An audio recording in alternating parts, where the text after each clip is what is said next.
Jai Hind students, class 12, welcome to online biology class, and your chapter 6 is going on molecular basis of inheritance, and today's topic for the search for genetic material.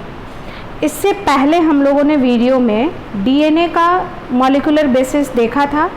वो इसलिए हमने पढ़ा दिया कि chapter में है और already discovered है, लेकिन क्वेश्चन ये होता है कि आखिर उसकी डिस्कवरी या उस लेवल पे कौन से साइंटिस्ट सोचना स्टार्ट किए कि हमारा जो क्रोमोसोम है, जो DNA है, वो आखिर बना किससे है। किसी ने तो इसका पहला एक्सपेरिमेंट किया होगा कि चलो पता करते हैं कि ये हमारा DNA कार्बोहाइड्रेट है, कि हमारा जो इनहेरिटेंस जेनेटिक मटेरियल है वो प्रोटीन इन नेचर है, या न्यूक्लिक एसिड का बना हुआ है, या लिपिड का बना हुआ है, या कार्बोहाइड्रेट का बना हुआ है। किसी ने तो ये सोचा होगा। इसके पहले चैप्टर में जो पूरा चैप्टर मेंडलिज्म की ओर था, मेंडल तक केवल ये डिस्कवरी हो पाई थी कि there is some factor that is responsible for inheritance of character. फिर बहुत सारी डिस्कवरीज हुई, लेकिन मेंडल के वक्त इतना टेक्निक हमारा और सेल बायोलॉजी इतना डेवलप नहीं था कि उनको बहुत ज़्यादा एक्सपेरिमेंटल प्रूफ मिल जाए अपने फैक्टर का फिजिकल प्लेस दिखाने का। तो उसके बाद हमारी उसी के आसपास न्यूक्लियस की भी खोज हो चुकी थी, लेकिन मेंडल और फ्रेडरिक मिशर जो थे न्यूक्लियन की खोज कर चुके थे, वो इतना कोरिलेशन नहीं कर पाए। और जो इन सभी एक्सपेरिमेंट्स का फुल एविडेंस के साथ 90s के बाद बहुत ज़्यादा हमारा जेनेटिक्स डेवलप किया और सारे साइंटिस्ट कोऑपरेट करने लगे। और T.H. Morgan, Mendel, Sutton and Boveri, इन सभी साइंटिस्ट ने जो पहले वर्क किया था वो सभी वर्क को मिला दें तो 1926 तक हम लोग इस लेवल पे इतने डेवलप हो चुके थे कि ये बात की हम लोग चर्चा कर पाए कि हमारा जेनेटिक मटेरियल केमिकली किससे बना हुआ है।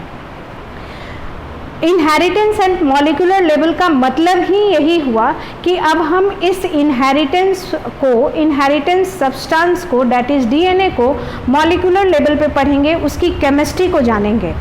हमारा आज का जो टॉपिक है the search for genetic material, इसमें इसी बात की बिगिनिंग है कि which scientist first of all perform the experiment to search out the molecular nature of the genetic material, and it was Frederick Griffith in 1928 में।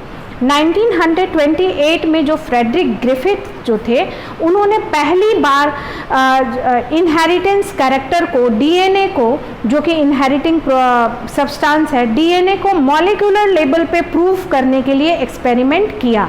Means DNA है क्या, बना हुआ किस चीज़ का है, कार्बोहाइड्रेट है, प्रोटीन है, या जो हमारा इनहेरिटिंग प्रॉपर्टी है, मटेरियल है, वो किस चीज़ का बना हुआ है।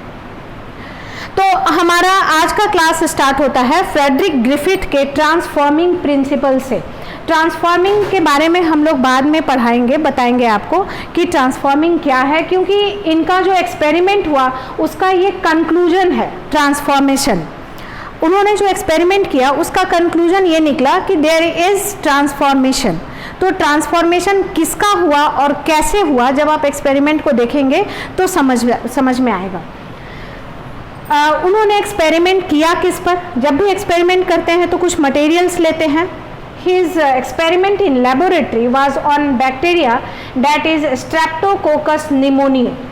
स्ट्रेप्टोकोकस निमोनी जो है वो निमोनिया काउजिंग बैक्टीरिया है, इससे निमोनिया होता है। ओके, अधिकतर बच्चे और एग्ज़ाम में भी ये क्वेश्चन पूछा जाता है कि ग्रिफिथ का किस बैक्टीरिया के ऊपर वर्क है, तो यू विल टिक दिस। अक्सर बच्चे स्टैफिलोकोकस के साथ इसको कंफ्यूज करते हैं। This is Streptococcus pneumoniae and that is staphylococcus, जिससे अलेक्जेंडर फ्लेमिंग वगैरह एक्सपेरिमेंट किए थे।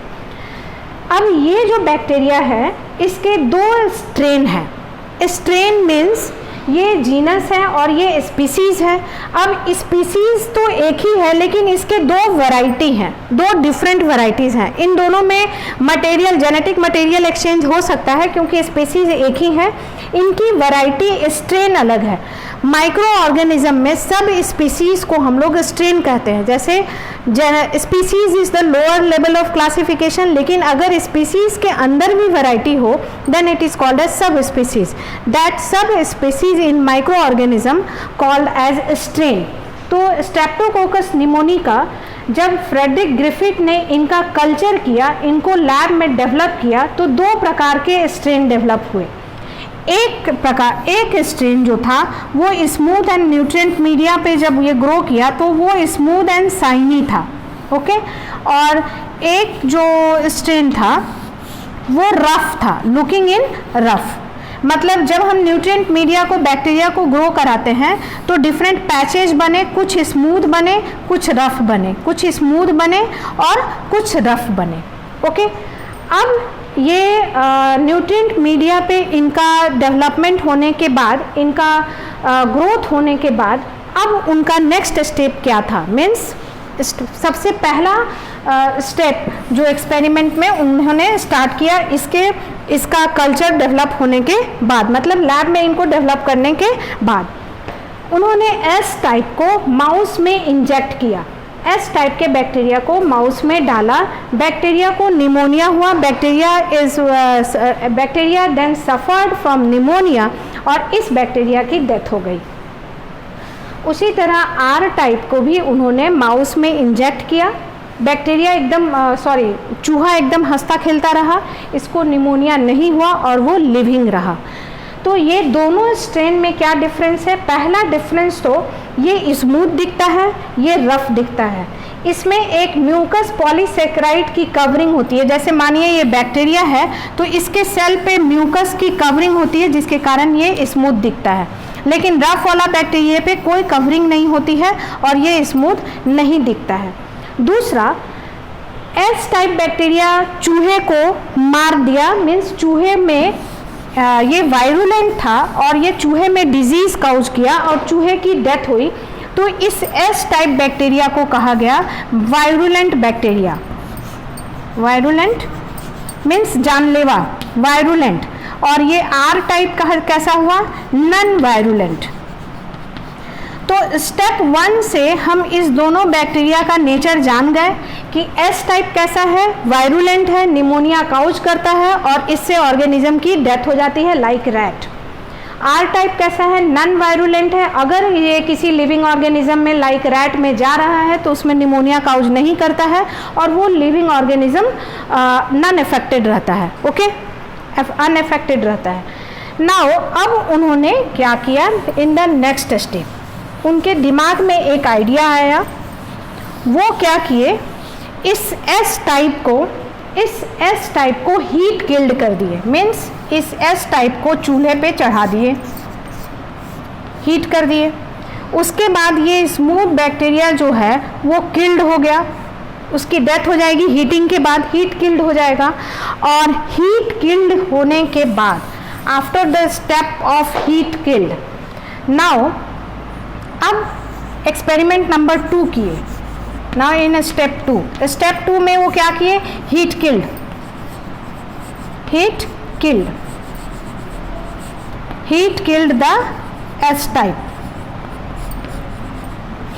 The S type. तो उसके बाद स्टेप 3 में क्या किए? Now in step 3 now he again injected this heat killed S type, short form में मैं लिख रही हूँ, this heat killed S type into rat में डाले।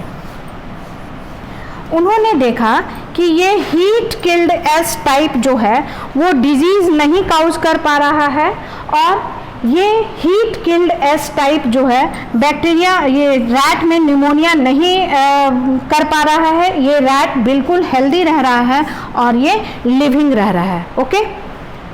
एक बार फिर से देखिए, स्टेप 1 में सीधे उन्होंने एस टाइप को रैट में डाला था, रैट को निमोनिया हुआ, रैट डेड। आर टाइप को डाला, अब ये रैट को निमोनिया नहीं हुआ, रैट लिविंग। फिर सेकेंड स्टेप में उन्होंने इसको गर्म कर दिया, ओके, हीट किल्ड कर दिया।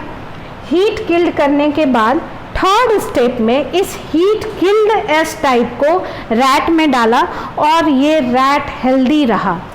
तो ये रैट कैसा हो गया? Non virulent. ये हीट किल्ड एस टाइप कैसा हो गया? नॉन वायरुलेंट हो गया। इस मीन्स इसने अपनी प्रॉपर्टी खो दी है।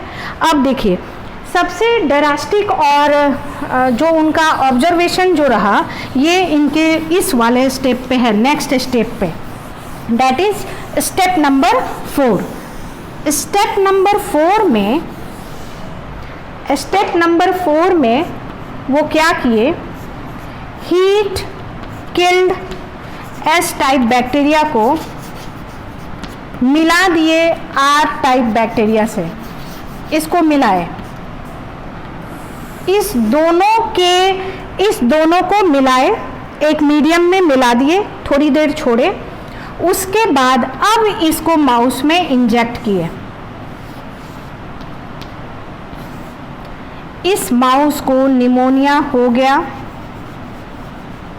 निमोनिया से सफ़र हुआ और इस माउस की डेथ हो गई। ओके, कंक्लूड करते हैं। देखिए यहाँ पे उनका स्टेप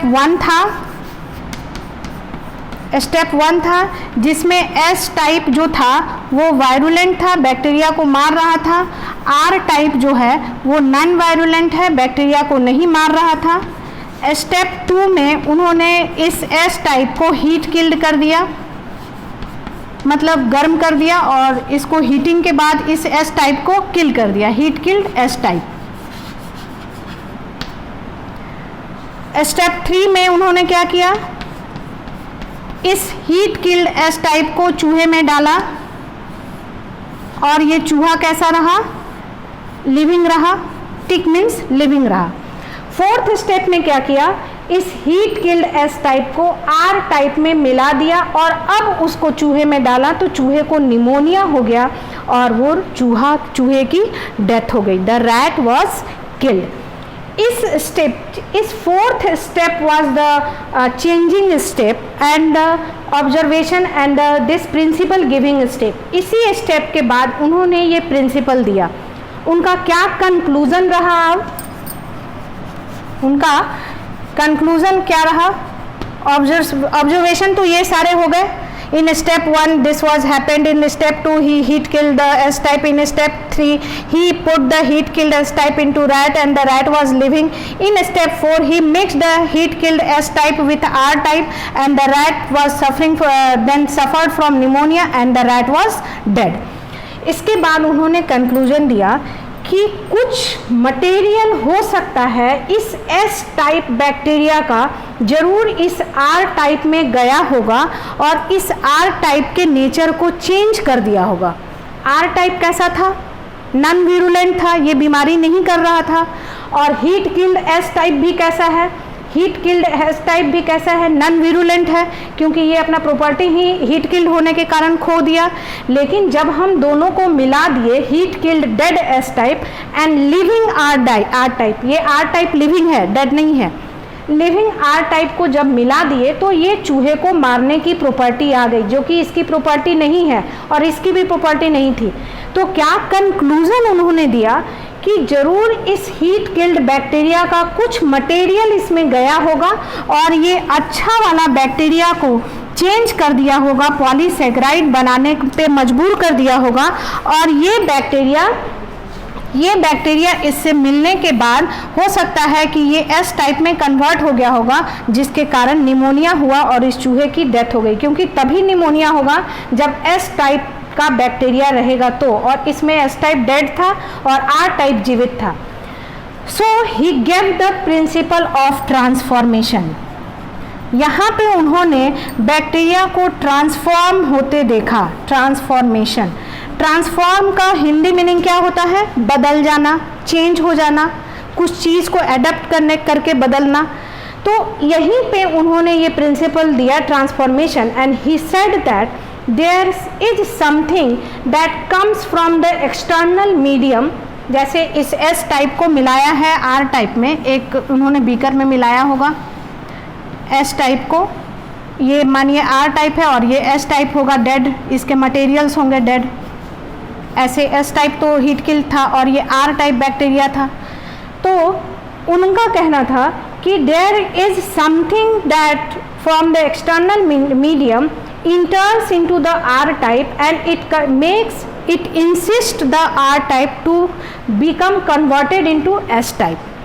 उनका कहना था कि ये S heat killed S type में जो मीडियम में इसका मटेरियल प्रेजेंट है वो ज़रूर कुछ इसका मटेरियल इसके सेल वॉल से, इसके सेल से इंटर किया होगा इसके अंदर, और जो इसका जो जेनेटिक कंट्रोल है जिससे इसका कैरेक्टर दिखता था कि ये आर टाइप है, जरूर इसका डीएनए वो पॉलीसेकेराइड नहीं बनाता होगा तभी तो ये आर टाइप है, तो इसके डीएनए या इनहेरिटिंग प्रॉपर्टी में कुछ ट्रांसफॉर्मेशन ला दिया होगा और ये भी इस ट्रांसफॉर्मेशन के कारण ये आर टाइप जो है वो एस टाइप में कन्वर्ट हो गया। जैसे संगति की असर एक्सटर्नल मीडियम से इफेक्ट हो गया और इसमें प्रॉपर्टी आ गई स्मूथ पॉलीसेकेराइड बनाने की और ये आर टाइप ट्रांसफॉर्म हो गया और इस चूहे की डेथ हो गई।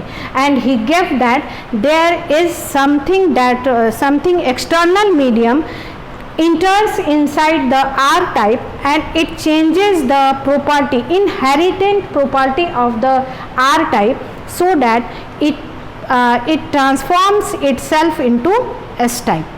कुछ एक्सटर्नल मीडियम से इस R टाइप में गया, वो क्या था? हीट किल्ड S टाइप था। ओके, क्या गया उन्होंने नहीं कहा, क्या गया ये बाद में प्रूव हुआ। लिपिड गया, सैकराइड गया, प्रोटीन गया, न्यूक्लिक एसिड गया, डीएनए गया, क्या गया ही डजंट प्रूव।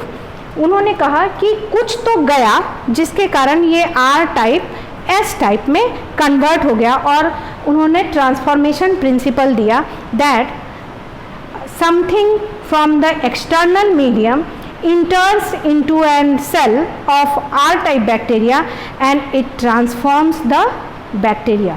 मतलब उनका कंसेप्ट यही तक था, आपके बुक में भी लिखा है।